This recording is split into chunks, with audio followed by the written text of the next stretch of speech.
Hello friend, स्वागत है आपका फिर से आपके अपने channel A to Z job vacancies में। आज मैं लेके आया हूँ आपके लिए उत्तराखंड एलटी 2024 के टीचिंग एप्टीट्यूड की यूनिट 5 की क्लास 15। और इसमें हम डिस्कस करने वाले हैं महत्वपूर्ण टॉपिक माध्यमिक शिक्षा आयोग, जिसे मुदालियर कमीशन भी कहते हैं, 1952-53। तो देखिए, आयोग पढ़ने का मैंने आपको पहले भी बताया था कि जितने भी अब हिस्ट्री के टॉपिक्स बचे हुए हैं इसमें, इंडियन हिस्ट्री के मीन्स एजुकेशन से रिलेटेड, वो सारे के सारे टॉपिक हम जो है ईयर वाइज पढ़ेंगे। ताकि जो है एक्चुअली में क्या होता है कि एक आयोग के जो दोष होते हैं उसको दूसरा पूरा करता है। तो अगर आप एक आयोग के गुण और दोष पढ़ लेते हैं तो उससे दूसरे आयोग के मतलब दूसरे आयोग क्या सुझाव देगा उसके बारे में आधा आधा आइडिया मिल जाता है। तो इससे क्या होता है, आयोग पढ़ने में आसानी होती है। और जैसा कि आपको पता है कि आपका जो एग्जाम होगा वो 30 जून को होगा। तो आप अपनी प्रिपरेशन को कंटिन्यू रखिए और सब्जेक्ट जो है जो 50 मार्क्स है उस पर भी फोकस रखिए। क्योंकि जो 30 मार्क्स हैं इसका सिलेबस भी बहुत वास्ट हो गया है, उधर 50 मार्क्स का सिलेबस ऑलरेडी वास्ट है। तो उस पर ज़्यादा फोकस रखिए। ये 30 मार्क्स भी आपके कवर हो ही जाते हैं, इतना दिक्कतें नहीं आएंगी। तैयारी करते रहिए, थोड़ा सा अपना समय अब बढ़ाइए तैयारी का। पहले अगर आप 10 घंटे पढ़ रहे थे तो अब 12 घंटे समय दीजिए। अब चलिए बढ़ते हैं आज की क्लास की तरफ। अगर आप चैनल पर नए हैं तो चैनल को सब्सक्राइब जरूर कर लीजिएगा और चैनल को अधिक से अधिक लोगों तक शेयर कीजिए। तो सबसे पहले देखिए, माध्यमिक शिक्षा आयोग, इसे जो है मुदालियर आयोग भी कहा जाता है। ये कब बना था? 1952-53 में। अब क्या था, देखिए, माध्यमिक शिक्षा आयोग। तो माध्यमिक शिक्षा आयोग मुदालियर कमीशन 1952-53 भारतीय शिक्षा के लिए बहुत महत्वपूर्ण योगदान दिया इसने। इससे पहले भी बहुत सारे आयोग आए थे जो आपके सिलेबस में नहीं है। सैडलर कमीशन था, बहुत सारी चीजें आई थी, लेकिन जो आप वो आपके सिलेबस में नहीं है। इसके द्वारा ही आधुनिक भारत की शिक्षा की नींव रखी गई थी। तो सबसे पहला इंपॉर्टेंट पॉइंट यही है कि आधुनिक भारत की जो शिक्षा की नींव रखी वो किस आयोग ने रखी। तो आधुनिक भारत की शिक्षा की नींव मुदालियर कमीशन या माध्यमिक शिक्षा आयोग ने रखी। इस आयोग के विभिन्न सुझाव दे और इसके कार्यक्षेत्र और इसके उद्देश्य भी भारतीय स्थिति को ध्यान में रखते हुए उनका निर्माण किया गया। जो इसके उद्देश्य थे वो उस समय की भारत की तत्कालीन स्थितियों को ध्यान में रखते हुए बनाए गए। अब देखिए क्या कहा। स्वतंत्रता प्राप्ति के बाद भारत सरकार ने सबसे पहले 1948 में विश्वविद्यालय आयोग यानी राधा कृष्णन कमीशन का गठन किया था। तो अगर आपको ये प्रश्न वाले कि आपके पास राधा कृष्णन आयोग आपके सिलेबस में नहीं है, जिसे विश्वविद्यालय आयोग कहते हैं, लेकिन एक बार एक पॉइंट आप याद रख सकते हैं कि राधा कृष्णन आयोग का दूसरा नाम क्या है। तो वो है विश्वविद्यालय आयोग। और यह जो आयोग है, राधा कृष्णन आयोग कहे चाहे आप विश्वविद्यालय आयोग कहे, यह स्वतंत्र भारत के बाद भारत का पहला आयोग था। अब क्या था, भारत सरकार ने माध्यमिक शिक्षा की समीक्षा करने और उस स्तर को ऊंचा बढ़ा उठाने के लिए सुझाव देने के लिए ताराचंद समिति का निर्माण किया था। और इस समिति ने अपनी रिपोर्ट 1949 में प्रस्तुत की गई थी। तो पहले देखिए, फिर से मैंने वही कहा कि सीरियल वाइज स्टडी होनी चाहिए। 1948 में राधा कृष्णन आयोग था, 1949 में जो है ताराचंद समिति बनी जिसने अपना प्रतिवेदन सौंपा 1949 में। इस रिपोर्ट के सुझाव पूर्ण नहीं थे और वह संतोषजनक भी नहीं थे, जिस कारण केंद्रीय शिक्षा सलाहकार बोर्ड ने 1951 में केंद्र सरकार के सामने माध्यमिक शिक्षा आयोग की नियुक्ति का प्रस्ताव रखा। देखिए, अब आपको लग रहा होगा वो ऊपर की चीजें मैं क्यों बता रहा था, मैं चीजों को जोड़ना चाह रहा था इसलिए बताया। तो 1951 में क्या हुआ, सबसे पहले जो है जो माध्यमिक शिक्षा आयोग है उसकी जो है क्या रखी गई, प्रस्ताव रखा गया, उसकी नियुक्ति का प्रस्ताव रखा। और वो किसने रखा? केंद्रीय शिक्षा सलाहकार बोर्ड ने रखा। तो माध्यमिक शिक्षा आयोग की नियुक्ति का प्रस्ताव कब रखा गया? 1951 में। किसने रखा? केंद्रीय शिक्षा सलाहकार बोर्ड ने रखा। आगे देखिए, सरकार ने 23 सितंबर 1952 को मद्रास विश्वविद्यालय के तत्कालीन कुलपति डॉक्टर लक्ष्मण स्वामी मुदालियर की अध्यक्षता में माध्यमिक शिक्षा आयोग का गठन किया गया। तो माध्यमिक शिक्षा आयोग का गठन कब हुआ? तो वो हुआ 23 सितंबर 1952 को। किसकी अध्यक्षता में हुआ? डॉक्टर स्वामी मुदालियर की अध्यक्षता में। और ये जो डॉक्टर लक्ष्मण स्वामी मुदालियर थे, ये कौन थे? तो ये थे मद्रास विश्वविद्यालय के उस टाइम के कुलपति। इस आयोग के अध्यक्ष के नाम पर इसका आयोग, जो अध्यक्ष थे इसके, मुदालियर जी, उसी के नाम पे इसका नाम भी मुदालियर आयोग रखा गया। इस आयोग के सदस्य में अन्य जो सदस्य थे वो डॉक्टर के L Shrimali, Shri K G Saiyidain, Shrimati Hansa Mehta, Shri John Christ, Shri Keith Rust Williams आदि नाम शामिल हैं। तो ये सारे जो हैं उस टाइम इस आयोग के सदस्य रह चुके हैं। तो मुदालियर कमीशन, इसका नाम क्यों पड़ा, माध्यमिक शिक्षा आयोग का नाम मुदालियर कमीशन क्यों पड़ा? क्योंकि जो मद्रास विश्वविद्यालय के कुलपति थे श्री डॉक्टर लक्ष्मण स्वामी मुदालियर, उनकी अध्यक्षता में इस आयोग का गठन हुआ। और जनरली क्या हुआ, हर आयोग का नाम लगभग लगभग उसी के अध्यक्ष के नाम पे पड़ा, तो इसी कारण इसका नाम भी मुदालियर आयोग पड़ा। आगे बात करते हैं आयोग का प्रतिवेदन। देखिए, आयोग बहुत इंपॉर्टेंट था। इससे पहले जो है माध्यमिक शिक्षा पे इतनी चर्चा नहीं हुई थी, तो इस आयोग ने माध्यमिक शिक्षा पे खूब चर्चा की थी। तो अब आयोग का प्रतिवेदन में देखिए, आयोग ने भारत के विभिन्न राज्यों की वर्तमान माध्यमिक शिक्षा का अध्ययन करने के लिए उसमें सुधार के 2 अध्ययन के तरीके अपनाए। देखिए, जो माध्यमिक शिक्षा आयोग था, उसने उस समय की माध्यमिक शिक्षा के बारे में जानकारी लेने के लिए 2 तरीके अपनाए। एक अपनाया प्रश्नावली और एक अपनाया साक्षात्कार। प्रश्नावली में क्या किया कि इसके अंतर्गत माध्यमिक शिक्षा से संबंधित प्रश्नों की सूची बनाई गई और उससे माध्यमिक शिक्षकों और प्रधानाचार्यों और कुछ अन्य शिक्षाविदों के पास भेजा गया। एक प्रश्नावली की सूची बनाई और उस सूची को जो है किस किस को दिया गया, शिक्षकों को जो माध्यमिक शिक्षा से रिलेटेड है, प्रधानाचार्यों को और कुछ शिक्षाविदों को, एजुकेशनिस्ट को। फिर दूसरा क्या था, साक्षात्कार। इसमें उसने पूरे देश का भ्रमण किया। इस आयोग के सदस्यों द्वारा पूरे देश का भ्रमण किया गया, माध्यमिक स्कूलों का निरीक्षण किया गया, प्रधानाचार्यों और शिक्षाविदों से मुलाकात की गई जाके। एक तो प्रश्नावली का निर्माण कर दिया था, एक हर जगह जाके जो है उन्होंने हर चीज का निरीक्षण किया और सारे विचारों को एक लिखित रूप दिया। तत्पश्चात इन दोनों प्रश्नावली और साक्षात्कार दोनों माध्यम से जो भी सूचनाएं मिली उन पर विचार किया और अंत में 19 अगस्त 1953 को अपनी रिपोर्ट को भारत को सौंप दिया। तो क्या हुआ, भारत सरकार को सौंपा। तो यहाँ से इम्पोर्टेंट क्या है कि 2 मेथड अपनाए गए, प्रश्नावली और साक्षात्कार। प्रश्नावली में केवल प्रश्नावली बना के हर जगह भेज दिया गया। साक्षात्कार में हर जगह जाके जो है उसके बारे में पूरी चीजों को इकट्ठा कर लिया गया। और इसके बाद क्या हुआ कि रिपोर्ट तैयार करने के बाद 29 अगस्त 1953 को जो है माध्यमिक शिक्षा आयोग ने अपनी रिपोर्ट सौंपी।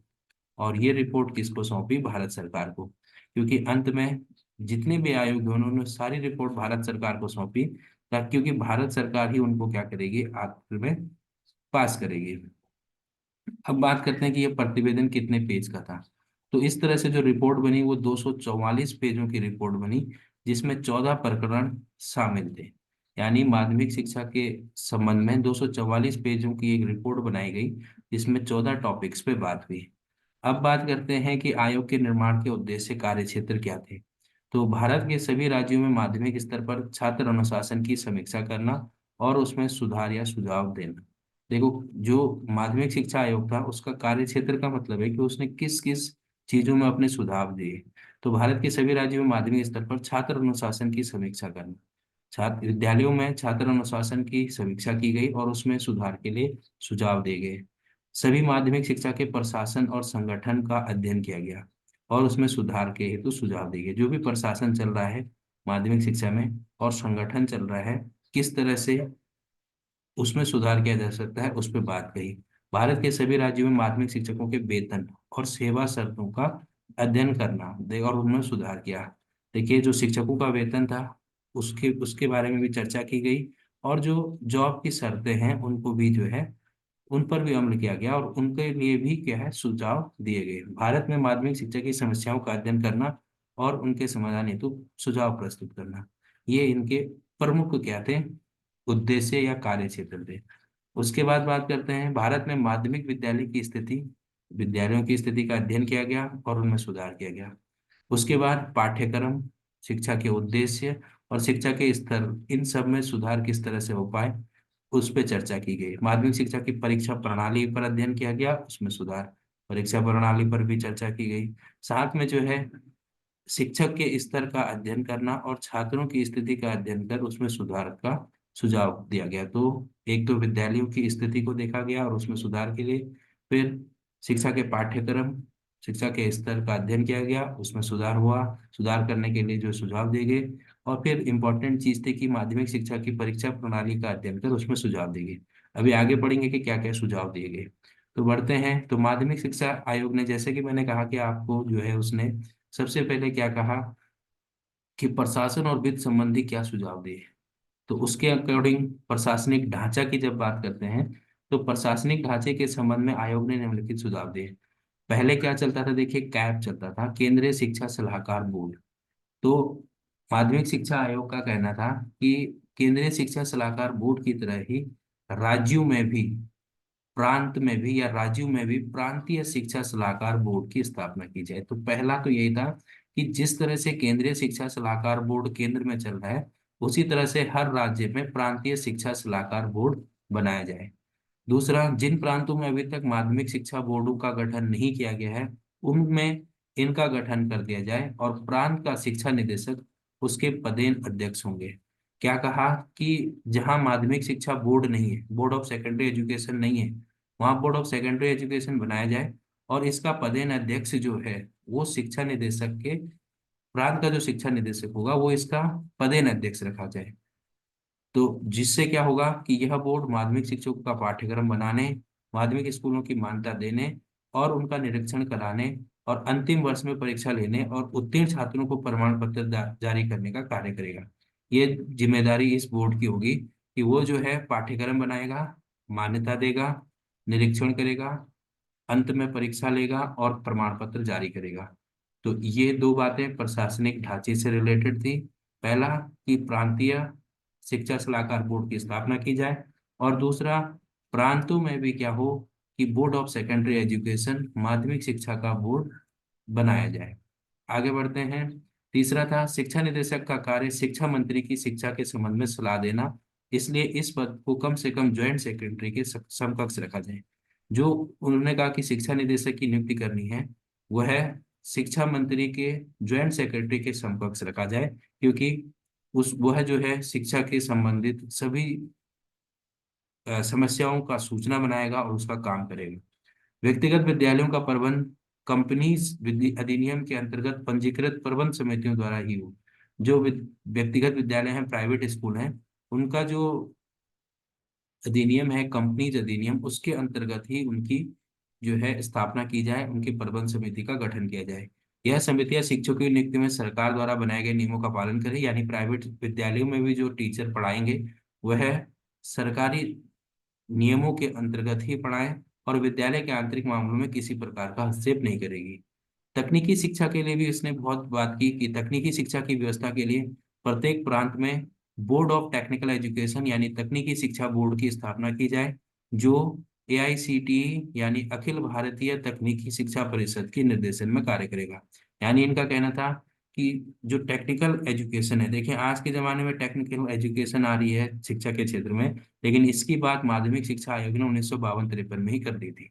तो उनका कहना था कि जो टेक्निकल एजुकेशन है उसको स्कूल एजुकेशन में जोड़ा जाए, और ये जो टेक्निकल एजुकेशन होगा इसके लिए बोर्ड स्थापित किया जाए, और वो जो बोर्ड ऑफ टेक्निकल एजुकेशन होगा वो all India council for education teacher technical education यानी अखिल भारतीय तकनीकी शिक्षा परिषद के अंदर काम करेगा, एआईसीटीई के अंदर काम करेगा।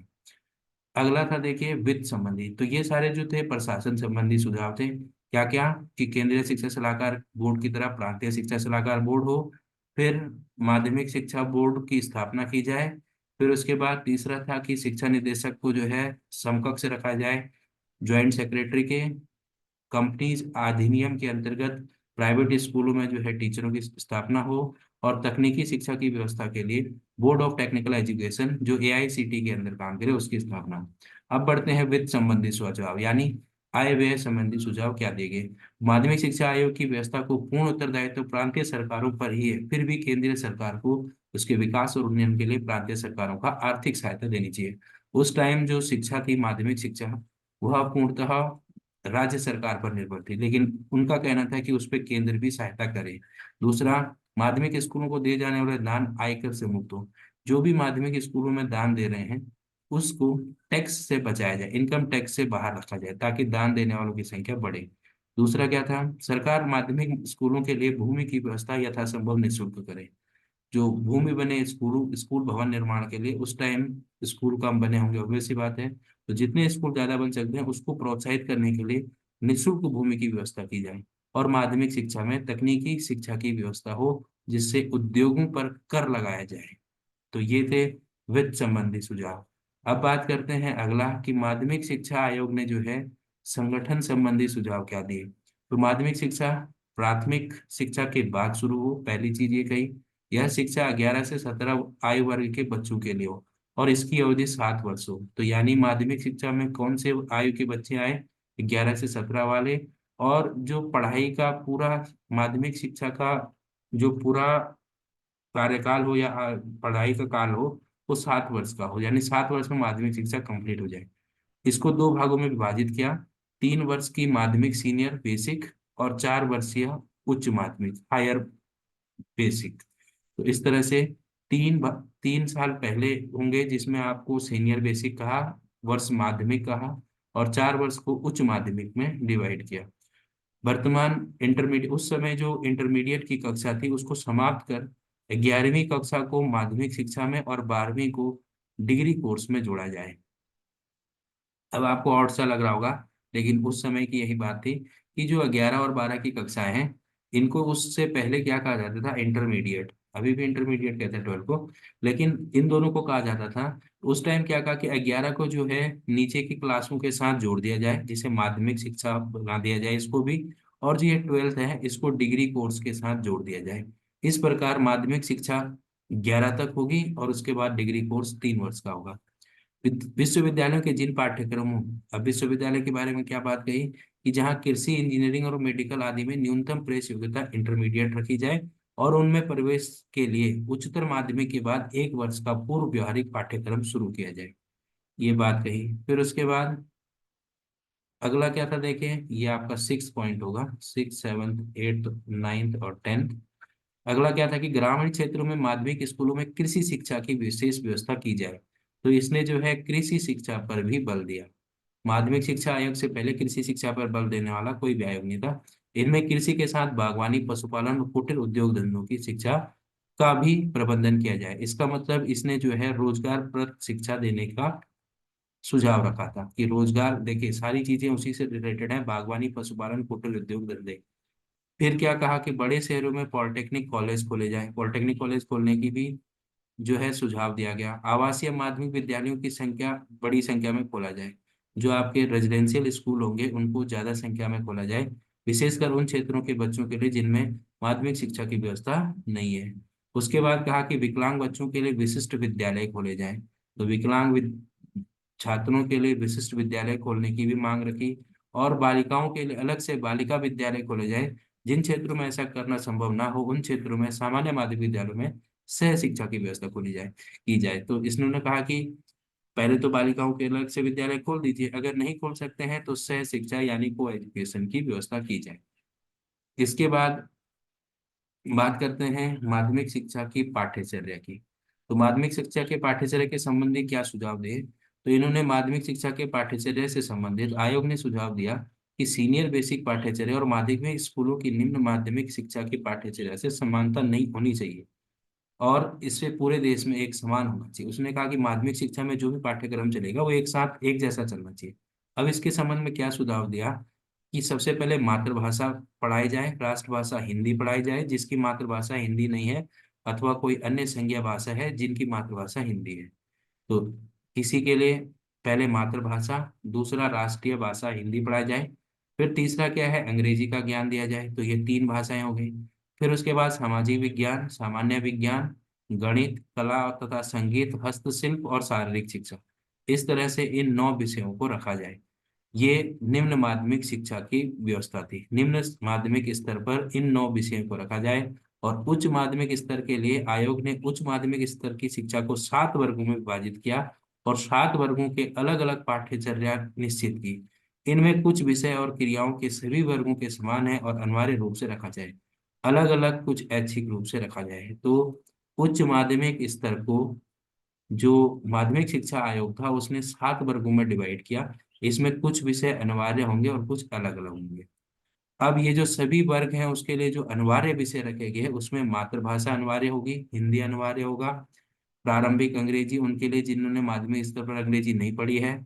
फिर तीसरा समाज विज्ञान, सामाजिक विज्ञान जिसे कहते हैं वो जरूरी होगा केवल प्रथम 2 वर्ष हेतु। गणित और सामान्य विज्ञान केवल प्रथम 2 वर्ष हेतु, ये भी जरूरी होगा। और कोष्ठक में दिए गए शिल्पों में से एक शिल्प, यानी कताई बुनाई, काष्ठ कला, धातु का काम, बागवानी, सिलाई कढ़ाई, मुद्रण, मॉडल बनाने और दस्तकारी से एक। तो देखिए ये क्या है, ये जो है जो पांचवा विषय है, जो चार इंपॉर्टेंट विषय हैं वो तो अभी भी चल रहे हैं। ये जो पांचवा विषय उस टाइम था ये बहुत ही इंपॉर्टेंट था। ये पांचवा विषय जो है वो रोजगार शिक्षा से रिलेटेड था, जो आज की शिक्षा प्रणाली में भी नहीं है। तो ये देखिए उस समय माध्यमिक शिक्षा आयोग ने जो इतना गहन अध्ययन किया, इतनी जगह जाके अध्ययन किया, उसका परिणाम था कि ये चीज सामने आई। उसके बाद क्या कहा देखिए कि माध्यमिक शिक्षकों के संबंध में क्या सुझाव दिए। तो माध्यमिक शिक्षकों के संबंध में सुझाव दिए कि शिक्षक प्रशिक्षण की संबंधी सुझाव, यानी शिक्षकों का प्रशिक्षण हो। क्या कहा, माध्यमिक शिक्षकों के लिए शिक्षक प्रशिक्षण विद्यालय राज्य के शिक्षा विभाग से संबंध होने चाहिए। इनमें प्रवेश के लिए न्यूनतम योग्यता हायर सेकेंडरी होनी चाहिए, जो विद्यालय शिक्षक और शिक्षकों के अलग अलग होने चाहिए, और इन प्रशिक्षण काल 2 वर्ष का होना चाहिए, यानी शिक्षकों की ट्रेनिंग जो है वो 2 वर्ष की हो, ये कहा गया। फिर माध्यमिक शिक्षकों के प्रशिक्षण महाविद्यालय विश्वविद्यालय से संबंध होने चाहिए, जो प्रशिक्षण कार्य हो वो महाविद्यालय और विश्वविद्यालय से संबंध होना चाहिए उसका। और प्रवेश के लिए न्यूनतम योग्यता स्नातक होनी चाहिए। इन प्रशिक्षण काल में अभी तो 1 वर्ष रखा जाए, परंतु आगे चलकर इसे भी 2 वर्ष कर दिया जाए। तो 2 वर्ष की अध्यापक प्रशिक्षण शिक्षा पर विचार किया गया। फिर देखिए शिक्षण प्रशिक्षण विद्यालयों और महाविद्यालय इसी प्रकार शुल्क ना लिया जाए, कोई शुल्क ना हो, और राज्य सरकार की ओर से छात्रवृत्ति दी जाए। फिर उसके बाद शिक्षक प्रशिक्षण विद्यालय और महाविद्यालयों के पाठ्यक्रमों में सिद्धांत और प्रायोगिक प्रशिक्षण के बराबर का महत्व दिया जाए। उसके बाद इंपॉर्टेंट चीज ये है कि शिक्षकों के 2 पाठ्य विषयों के शिक्षण और कम से कम 2 सहपाठचारी क्रियाओं के आयोजन में प्रशिक्षित किया जाए, यानी टीचर्स को 2 सब्जेक्ट में ट्रेनिंग दी जाए जो वो पढ़ा सकते हैं, और उनसे रिलेटेड अन्य क्रियाओं की योजनाओं पर भी विचार किया जाए। शिक्षक प्रशिक्षण विद्यालयों और महाविद्यालयों के प्रायोगिक प्रशिक्षण और शोध कार्य हेतु डिमोन्स्ट्रेशन स्कूल संलग्न हो। साथ में जो है प्रशिक्षित शिक्षकों की पूर्ति के लिए अंशकालीन प्रशिक्षण पाठ्यक्रम भी चलाया जाए। और लास्ट में है कि शिक्षक प्रशिक्षण विद्यालय और महाविद्यालयों में समय समय पर अभिनव पाठ्यक्रम रिफ्रेश कोर्स की व्यवस्था की जाए। तो ये थी बात शिक्षा, शिक्षक की शिक्षा से। आगे देखते हैं कि इसके गुण क्या थे। तो थोड़ा गुण और दोष को हम जल्दी जल्दी देखेंगे, क्योंकि गुण दोष पे वो चीजें आती हैं जो आपने ऊपर सुझाव देंगे। तो इसमें क्या था कि एक तो व्यवस्थित प्रशासनिक ढांचा था। आयोग ने माध्यमिक शिक्षा की व्यवस्था के लिए केंद्र सरकार की भागीदारी पर बल दिया। इंपॉर्टेंट चीज ये थी कि उसने कहा कि केंद्र सरकार भी क्या करेगी, प्रशासनिक ढांचे के अंतर्गत, यानी केंद्र सरकार भी सहायता करेगी किसको, राज्यों को शिक्षा के क्षेत्र में। और आज की डेट में वो चीज आप इम्प्लीमेंट होते हुए देख रहे हैं कि 60% केंद्र और 40% राज्य खर्च करता है शिक्षा पे। राज्य शिक्षा सलाहकार बोर्ड, प्रांतीय शिक्षा सलाहकार बोर्ड की स्थापना का सुझाव दिया, ये इसका महत्वपूर्ण बिंदु था। पाठ्यचर्या निर्माण के सिद्धांत, आयोग ने माध्यमिक शिक्षा के पाठ्यचर्या की वास्तविक व्यापकता, उपयोगिता और सह संबंध को विकसित करने का सुझाव दिया। दूसरा क्या था देखिए, शिक्षा के उद्देश्यों, छात्रों के व्यक्तिगत विकास से इनका तात्पर्य शस्त्रों के शारीरिक मानसिक शास्त्र के सामाजिक मानसिक और सांस्कृतिक नैतिक और चारित्र्य विकास से है, इसकी बात कही, ये भी इम्पोर्टेंट था। दूसरा क्या देखे कि शिक्षकों की स्थिति में सुधार हो, उसके लिए आयोग ने क्या किया, शिक्षक प्रशिक्षण पर बल दिया। स्त्री शिक्षा के संबंध में सुझाव दिया कि अलग से स्कूल खोला जाए, अदरवाइज को ऐड हो, और इस आयोग की दृष्टि से बालिकाओं को बालक की तरह ही किसी भी शिक्षा प्रदान करने का अधिकार होना चाहिए। तो इन्होंने क्या किया कि बालिकाओं को भी शिक्षा दी जाए। अब इसके जो दोष थे वो क्या था कि अंग्रेजी के बारे में अस्पष्ट सुझाव था। देखिए अंग्रेजी पढ़ाओ भी नहीं भी पढ़ाओ इस तरह से, तो अंग्रेजी के अध्ययन के लिए अस्पष्ट सुझाव था। एक ओर से अनिवार्य विषयों की सूची में रखा। फिर व्यवसाय बहुउद्देशीय स्कूल, आयोग ने माध्यमिक विद्यालयों को बहुउद्देशीय माध्यमिक विद्यालयों में बदलने का सुझाव दिया, परंतु उस पर व्यय करने का अनुमान लगाने का प्रयास करना उचित सब नहीं समझा।